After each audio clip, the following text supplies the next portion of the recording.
the chapter relations and functions. Relations and functions.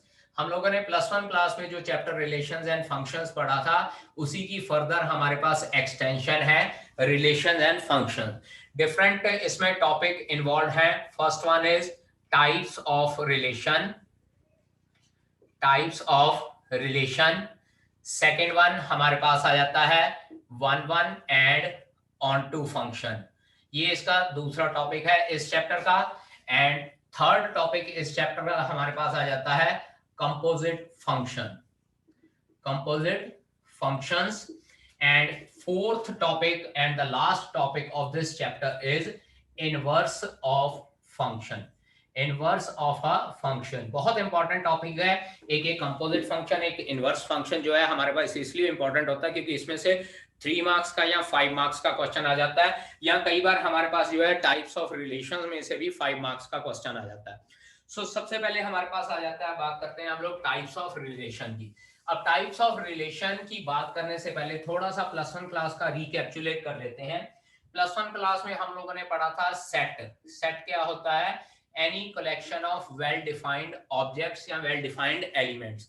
अब 1 2 3 इसका मतलब क्या है? मेरे पास, मैंने आपको सेट लिख दिया, फर्स्ट 3 नेचुरल नंबर्स 1 2 3 मेरे पास आ गया, सेट आ गया। उसके बाद फिर हम लोगों ने पढ़ा था उसमें से सबसेट। इसके बाद हम लोगों ने वर्ड पढ़ा था उसमें सबसेट। तो सबसेट हमारे पास आ जाता है 2 raise power 3, that is 8 subsets इसके हो जाएंगे, क्योंकि 2 रेज़ पावर n जितने नंबर ऑफ एलिमेंट्स होते हैं उतने ही उसके सबसेट्स होते हैं। इसके बाद थर्ड टॉपिक हम लोगों ने पढ़ा था एक Cartesian product. Cartesian product relations and functions के चैप्टर में हम लोगों ने पढ़ा था। कार्टेशियन प्रोडक्ट होता है कि हमारे पास एक सेट कैपिटल A है और एक set let us consider capital B, में A, B कंसीडर कर लेता हूं। Then I need to find out the Cartesian product A by B। A by B Cartesian product था A के हर एक एलिमेंट की association with the each and every element of set B। तो इसको अगर हम लोग लिखते थे 1, A, उसके बाद 1, B, then 2, A, and after that 2, B, and then 3, A, and after that 3, B. Means to say each and every element of set A is associated with each and every element of set B, और जो भी element A by B के होते हैं वो सारे के सारे ऑर्डर्ड पेयर की फॉर्म में होते हैं। ऑर्डर्ड पेयर, यहाँ पे हम लोग इसको फर्स्ट एलिमेंट को क्या बोलते हैं? डोमेन बोलते हैं, और सेकंड एलिमेंट को हम लोग क्या बोलते थे? या तो रेंज बोलते थे या हम लोग कोडोमेन बोलते थे। और उसके बाद हम लोगों ने टॉपिक पढ़ा था रिलेशन। रिलेशन क्या था? Any subset of the Cartesian product. Cartesian product, किसी भी कार्टेशियन प्रोडक्ट का सबसेट जो है that is known as the relation. और रिलेशन में हम लोग कोई ना कोई इसके साथ रूल जो है अप्लाई कर देते थे, जिससे हम लोग क्या है रिलेशन फाइंड आउट कर देते थे। So this was up to the study we have done in class 11। सबसे पहले सेट, फिर उसका सबसेट, फिर कार्टेशियन प्रोडक्ट और उसके बाद रिलेशंस। और बेटा एक बात याद रखिएगा कि किसी भी कार्टेशियन प्रोडक्ट के नंबर ऑफ रिलेशंस क्या होते हैं? Is equals to the number of subsets. अगर पहले के m एलिमेंट है, दूसरे के n एलिमेंट है, तो number of subsets will be 2 raise power m into n और number of relation will B 2 raise power m into n हो जाएंगे। अब यहाँ पे जैसे 3 है, यहाँ पे 2 है, तो टोटल नंबर ऑफ एलिमेंट्स हमारे पास रिलेशन में 6 हो जाएंगे। तो कार्टेशियन प्रोडक्ट में हमारे पास नंबर ऑफ एलिमेंट्स 6 हो जाएंगे, तो number of relation will be equals to 2 raise power 6, that is 64। ये सारी स्टडी हम लोगों ने क्लास 11 तक पढ़ी है। अब हम लोग पढ़ेंगे जो है प्लस 2 क्लास में जो हम लोगों ने पढ़ना है that is types of relations. अब बात करते हैं types of relations. Plus 2 class की जो हमारे पास अब स्टडी स्टार्ट होने जा रही है, टाइप्स ऑफ रिलेशंस। ठीक है। अब टाइप्स ऑफ रिलेशंस में हमारे पास बेटा 3 डिफरेंट टाइप्स के रिलेशन होते हैं। यहां पे first type is reflexive relation, reflexive relation. Second one is symmetric and third one is transitive. ठीक है जी, third one is transitive. Note कीजिए बेटा, फिर इसके बाद कर एक बात नोट कीजिएगा, मैंने टाइप्स ऑफ रिलेशन के बाद थोड़ी सी जगह छोड़ी है, रिफ्लेक्सिव, सिमेट्रिक और ट्रांजिटिव। मेन हमारे पास हमारे सिलेबस में ये तीन रिलेशन होते हैं, रिफ्लेक्सिव, सिमेट्रिक और ट्रांजिटिव। लेकिन to some extent we can say that कि रिफ्लेक्सिव रिलेशन को समझने के लिए हम लोगों को एक टर्म समझनी होती है, that is identity relation. Identity relation, ठीक है। इसको समझाने के लिए मैं I will take the help of the examples. सबसे पहले चलिए बात करते हैं रिफ्लेक्सिव, सिमेट्रिक और ट्रांजिटिव क्या होता है और आइडेंटिटी रिलेशन क्या होता है। लेट अस कंसीडर, मेरे पास एक स्मॉल ए एलिमेंट है जो सेट कैपिटल ए को बिलोंग करता है, और मेरे पास एक रिलेशन है capital R is equals to A by A का सबसेट है। कैपिटल आर एक Cartesian product A by A का सबसेट है। तो आइडेंटिटी रिलेशन क्या कहता है, A comma A belongs to R only, इसके साथ वर्ड आएगा ओनली। अब बात करें अगर रिफ्लेक्सिव रिलेशन की, तो रिफ्लेक्सिव रिलेशन क्या होता है कि इफ रिफ्लेक्सिव रिलेशन होता है if a comma A belongs to R, where R is a relation belonging to A by A and a belongs to capital A also. अब यहां पे देखिए, यहां पे भी मैंने लिखा है A by A comma A belongs to R, यहां पे भी लिखा मैंने A comma A belongs to R, लेकिन इसके साथ एक वर्ड मैंने ओनली लिखा है। ये डिफरेंस, इन दोनों का डिफरेंस क्या है मैं आप लोगों को विद एग्जांपल बताऊंगा, फिलहाल आप लोग ऐसे नोट कीजिए। Now second is symmetric, if a1 comma a2 belongs to r, it implies a2 comma a1 also belonging to r। मतलब क्या है कि अगर हम लोग जो है a1 और a2 एलिमेंट, वेयर यहाँ पे लिख सकते हैं कि a1 comma a2 belonging to capital a, जो कैपिटल a ओरिजिनल सेट था उसको बिलोंग कर रहे हैं दो एलिमेंट। अगर a1 is related to a2 with some relation, then a2 is also related to a1 with the same relation। अगर same relation से वो उसके साथ associated नहीं होएगा, then it will not be a symmetric relation। एक example, just एक example दे रहा हूं कि a1 is brother of a2, ध्यान से सुनिएगा मैं क्या बोल रहा हूं, a1 is brother of a2, तो can we say that कि a2 is also brother of a1? Is it true in all cases or it is not true in all cases? अब यहां पे देखिए, ध्यान दीजिएगा, it is not true in all cases। अगर a1 a2 का brother है तो a2 may or may not be the brother of a1। अब यहाँ पे आप लोग कहेंगे कि ये कैसे पॉसिबल है, सिंपल सी एग्जांपल बताता हूं कि मैं मेल और फीमेल पर्सन है, नेचुरल सी बात है, Ram is brother of Rekha, let us consider Rekha is female person, Ram is male person, Ram is brother of Rekha but Rekha is not brother of Ram, Rekha is sister of Ram. तो यहां पे हम लोग ये कह सकते हैं कि a1 is related to a2 but a2 is not related to a1 with the same relation. तो यहाँ पे सिमेट्रिक करने के लिए अगर a1 is related to a2 with some relation, then a2 is also related to a1 with the same relation, only then we can say that कि the given relation is symmetric। अब इसके बाद बात करते हैं ट्रांजिटिव रिलेशन की।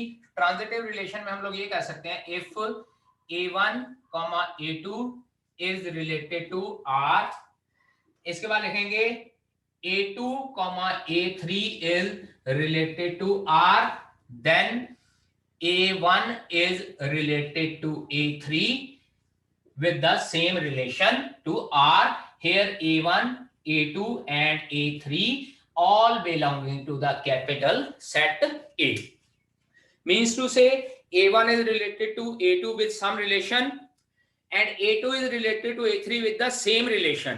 तो अगर a1 और a3 भी सेम रिलेशन से r को बिलोंग कर रहे हैं, then the given set is या then the given relation is transitive, otherwise the given relation is not transitive।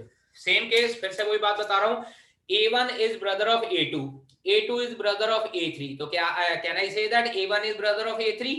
Yes, totally yes, क्योंकि यहाँ पे अगर मैं a1 को राम ले लेता हूँ, a2 को मतलब अर्जुन ले लेता हूँ, then a3 अगर रेखा हो भी जाए, Ram is brother of Arjun, Arjun is brother of Rekha, तो राम जो है रेखा का ब्रदर हो जाएगा। तो in this case we can say that कि a1 is related to a3 with the same relation, so the given relation is transitive. अब बेटा जी इसमें एक बहुत इंपॉर्टेंट बात, वेरी इंपॉर्टेंट, इसमें ट्रांजिटिव के केस में आप वेरी इंपॉर्टेंट एक नोट लिखिए कि अगर हम लोगों ने ट्रांजिटिव रिलेशन प्रूव करना है, बेटा जी आपके पास ये फर्स्ट केस होना चाहिए। इसके बाद अगर आपके पास सेकंड केस नहीं है तो थर्ड केस भी नहीं है, तो हम लोग ये कहेंगे कि गिवन रिलेशन इज ट्रांजिटिव, क्योंकि हम लोग को यही नहीं पता कि फर्दर उसके साथ कोई और एसोसिएटेड है या नहीं है। मींस टू से इसमें तीन कंडीशन होती हैं, A1 is related to A2, A2 is related to A3, it implies A1 is related to A3। लेकिन अगर इसमें ये वाला और ये वाली कंडीशन नहीं है, मेरे पास सिर्फ और सिर्फ एक ही कंडीशन है, A1 is related to A2, तो can I say that it is a transitive relation? तो हम लोग ये कहेंगे कि yes it is a transitive relation. एक एग्जांपल लेके बताता हूं, चेक कीजिएगा। 1,2, 2,3, 1,3, चेक कीजिए। 1 is related to 2, 2 is related to 3, और यहां पे देखिए ये 1 और 3 आपस में रिलेटेड है, so this relation is transitive relation. लेकिन अगर मैं आपको कहूं कि 1 इज रिलेटेड टू 2, मेरे पास सिर्फ यही आंसर है, या 1 is related to 2 and 3 is related to 5, तो क्या मैं कह सकता हूं कि ये दोनों रिलेशन ट्रांजिटिव है? Yes, I can say that these two relations are transitive, क्योंकि 1 2 के साथ रिलेटेड है, लेकिन 2 फर्दर किसी के साथ रिलेटेड हम लोग को पता ही नहीं है, तो हम लोग ये नहीं कहेंगे कि ये ट्रांजिटिव नहीं है, हम लोग इसको ये कंसिडर करेंगे कि this is transitive relation. Similarly यहाँ 1 इज रिलेटेड टू 2, 2 फर्दर किसी के साथ रिलेटेड नहीं है, again 3 is related to 5, 5 further किसी के साथ रिलेटेड नहीं है, तो आई can say that this relation is also transitive relation. याद रखिएगा, ट्रांजिटिव में अगर आपके पास पहली कंडीशन है और दूसरी और तीसरी कंडीशन नहीं है तो हम लोग कहेंगे ट्रांजिटिव है। इसके साथ पहली कंडीशन है और दूसरी कंडीशन भी है लेकिन तीसरी कंडीशन नहीं है, तभी हम लोग कहेंगे कि ये ट्रांजिटिव नहीं है। अब यहाँ पे ये देखिए 1 is related to 2, 2 is related to 3, अब मैं यहाँ पे तीसरी कंडीशन नहीं लगाता हूं, तो can I say that this is transitive relation? No, it is not transitive relation, क्योंकि पहली कंडीशन सेटिस्फाई है, दूसरी कंडीशन सेटिस्फाई है, लेकिन दूसरी कंडीशन के बाद तीसरी कंडीशन सेटिस्फाई नहीं है, so I can not say that कि this relation is a transitive relation. ठीक है, here in these example I stand for identity relation, R stand for reflexive relation, S stand for symmetric relation and T stands for transitive relation। ठीक है जी, अब बात करते हैं, सबसे पहले बात करते हैं आइडेंटिटी रिलेशन। मैंने आइडेंटिटी रिलेशन की डेफिनेशन के वक्त बोला था each and every element is associated with itself only, लेकिन रिफ्लेक्सिव के केस में मैंने ऐसा नहीं कहा था। अब अगर बात करें कि क्या 11,22 आइडेंटिटी रिलेशन है, तो एक बात याद रखिएगा, this is not an identity relation. मैं बाद में बताता हूं क्यों नहीं होगा। अगर रिफ्लेक्सिव रिलेशन की बात करें तो it can be a reflexive relation. मैं दोबारा बात कर रहा हूं, इट कैन बी। अभी भी यहाँ पे हमारे पास थोड़ा सा डाउट रहेगा कि इट कैन बी या इट इज रिफ्लेक्सिव रिलेशन। अभी एग्जैक्टली मैं ये बता नहीं रहा हूं। Symmetric relation, 1 is related to 1, अब अगर ये दोनों 1 की पोजीशन इंटरचेंज भी कर दें तो मेरे पास कोई फर्क नहीं पड़ेगा, ये वाला 1 पहले लिखूं या ये वाला 1 पहले लिखूं, इसी तरह से ये 2 पहले लिखूं या ये 2 पहले लिखूं, so it is a symmetric relation. Transitive relation की बात करें, 1 इज रिलेटेड टू 1, लेकिन ये 1 फर्दर किसके साथ एसोसिएटेड है हम लोगों को पता नहीं है। 2 इज रिलेटेड टू 2, तो ये सेकंड 2 किसके साथ रिलेटेड है पता नहीं है, so we can say that this is transitive relation. अब रिफ्लेक्सिव और आइडेंटिटी की बात करें, मैंने बोला था कि आइडेंटिटी रिलेशन अगर प्रूव करना है तो हर एक एलिमेंट अपने के साथ एसोसिएटेड होना चाहिए। तो अगर R1 को मुझे आइडेंटिटी प्रूव करना है ना, तो बेटा जी R1 के एलिमेंट इस तरह से होने चाहिए 1,1, 2,2 एंड 3,3, तभी ये फंक्शन मेरे पास आइडेंटिटी रिलेशन बनेगा। वो इसलिए क्योंकि अगर कैपिटल ए के एलिमेंट कंसिडर करें तो हमारे पास 3 एलिमेंट आते हैं, 3 एलिमेंट, और तीनों के तीनों एलिमेंट आपस में एक दूसरे के साथ एसोसिएट होने चाहिए। यहां देखिए 1,1 प्रेजेंट है, 2,2 प्रेजेंट है, लेकिन 3,3 प्रेजेंट नहीं था। ठीक है, so it is not identity relation. अब अगर बात करें रिफ्लेक्सिव रिलेशन की, तो मैं एक R2 दोबारा से लिख रहा हूं, it is 1,1, 2,2, 3,3 and let us consider 1,3। अब अगर बात की जाए तो R2 मेरे पास रिफ्लेक्सिव रिलेशन है लेकिन आइडेंटिटी रिलेशन नहीं है। आप इसमें और इसमें डिफरेंस चेक कीजिए। क्या डिफरेंस है? सिर्फ एक ये एलिमेंट फालतू आ गया 1,3। पिछले वाले में 1 1 2 2 3 3 है, इसमें 1 1 2 2 3 3 भी है और एक एक्स्ट्रा एलिमेंट है 1,3। तो this is the difference between identity relation and reflexive relation. कि रिफ्लेक्सिव रिलेशन में सारे एलिमेंट अपने साथ एसोसिएटेड होने चाहिए, लेकिन एक आध एक्स्ट्रा एलिमेंट भी हो सकता है। लेकिन आइडेंटिटी एलिमेंट में कोई भी एक्स्ट्रा एलिमेंट नहीं होना चाहिए और कोई भी एलिमेंट कम भी नहीं होना चाहिए। यहाँ देखिए 3 3 नहीं था तो ये आइडेंटिटी रिलेशन नहीं था, यहाँ 3 3 आ गया, ये आइडेंटिटी रिलेशन हो गया। यहाँ 3 3 तो आ गया, लेकिन एक ये 1,3 फालतू का आ गया, तो इसको मतलब इसको हम लोग आइडेंटिटी रिलेशन नहीं कह सकेंगे। So this is the difference between identity relation and reflexive relation. कि आइडेंटिटी में हर एक एलिमेंट अपने साथ एसोसिएटेड होता है और पूरे के पूरे होने चाहिए, ना एक कम ना एक ज्यादा। रिफ्लेक्सिव में ज्यादा हो सकता है। अब यहाँ पे मैंने बात की थी क्या ये रिफ्लेक्सिव हो सकता है, तो अब मैं कहूंगा कि ये रिफ्लेक्सिव नहीं हो सकता है, क्योंकि इसमें हमारे पास एक एलिमेंट 3 3 कम है। Identity relation can be set as reflexive relation, लेकिन रिफ्लेक्सिव रिलेशन में एलिमेंट ज्यादा भी हो सकता है। आइडेंटिटी रिलेशन में सेम रहेगा, रिफ्लेक्सिव में ज्यादा हो सकता है। तो रिफ्लेक्सिव के लिए सारे एलिमेंट आपस में एसोसिएटेड होने चाहिए, ज्यादा हो जाए कोई फर्क नहीं पड़ता। अब इसके अकॉर्डिंगली हम लोग सेकेंड रिलेशन की अगर बात करें, अब यहाँ सेकेंड रिलेशन में देखिए 1 1 प्रेजेंट है, 2 2 प्रेजेंट है, 3 3 प्रेजेंट है, लेकिन ये दो एलिमेंट फालतू आ गए पुत्र जी, फालतू आ गए। तो इसका मतलब ये आइडेंटिटी रिलेशन नहीं रहेगा, लेकिन रिफ्लेक्सिव रिलेशन हो सकता है। अब इसके बाद बात करते हैं सिमेट्रिक की। सिमेट्रिक में मैंने आपको बोला है A1 is related to A2, then A2 should also be related to A1।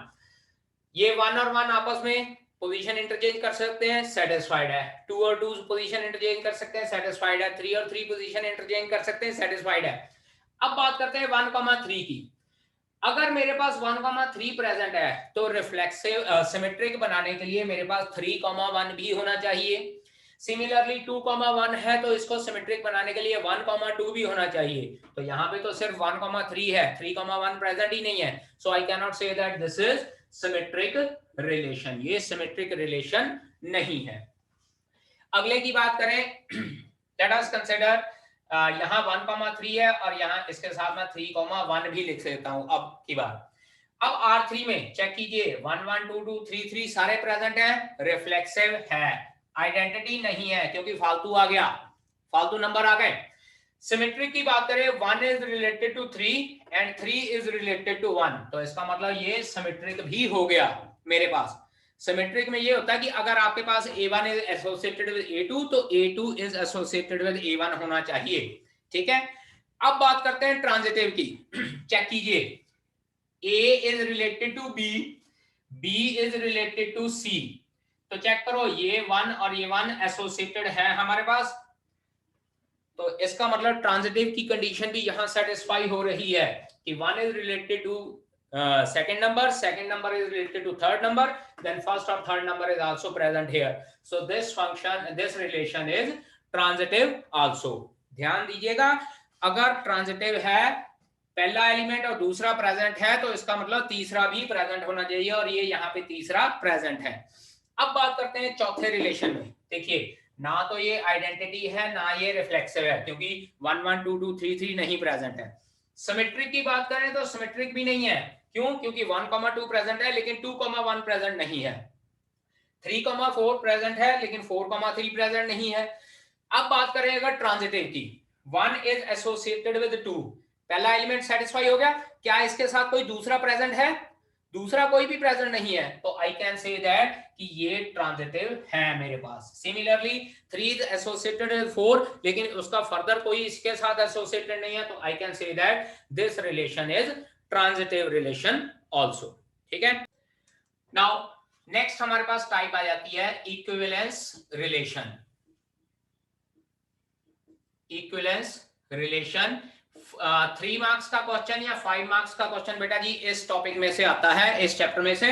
Equivalence relation आप लोगों को कोई ना कोई एक स्टेटमेंट दी हुई होगी और आप लोगों को ये कहा होगा कि check whether the given relation is an equivalence relation और नॉट, या दूसरा तरीका होगा prove that the given relation is an equivalence relation और नॉट। तो एक बात याद रखिएगा पुत्र जी, अगर किसी रिलेशन को इक्विवेलेंस रिलेशन प्रूव करना है then that relation should be reflexive, secondly symmetric, and third one is transitive. मतलब क्या है, तीनों की तीनों कंडीशन सेटिस्फाई होनी चाहिए। अगर किसी रिलेशन में तीनों में से कोई एक कंडीशन सेटिस्फाई नहीं हुई, आपने क्वेश्चन वहीं पे रोक देना है और लिख देना है the given relation is not an equivalence relation. Equivalence relation prove करने के लिए वो तभी ये तीनों की तीनों कंडीशन सेटिस्फाई होनी चाहिए, only then we can say that the given relation is an equivalence relation. एक एग्जांपल देता हूं मैं आपको।